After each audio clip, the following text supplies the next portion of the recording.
needs to be wearing their goggles at all times.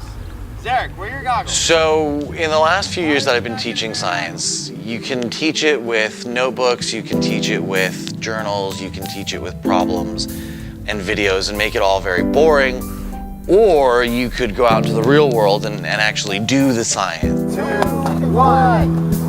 I would say my favorite part of the project was building the rockets, because I've always wanted to launch a rocket, but I've never really gotten around to it, and then school was like, here you go, Mikey, build a rocket. And then I got to build and launch a rocket, and it was pretty awesome. We ordered a lot of model rockets and model rocket engines.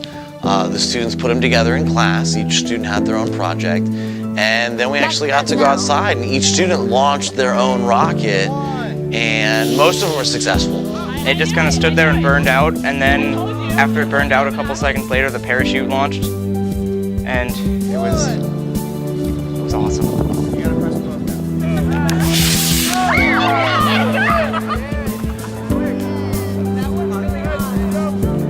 It went a little bit higher than I expected it to. I didn't think they would go, like, almost invisible.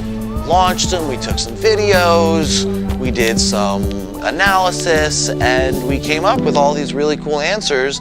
And then the honor students actually took those videos, put them into the computer, did a digital analysis, and were able to see that their computer results were the same as their calculations. Well, I learned that physics can be applied to almost anything you do. Like me lifting my hand right now, that is physics. But we got to see, what does an accelerating object look like? How does it reach its height, its maximum altitude? How does it fall back down at a constant speed using the parachute?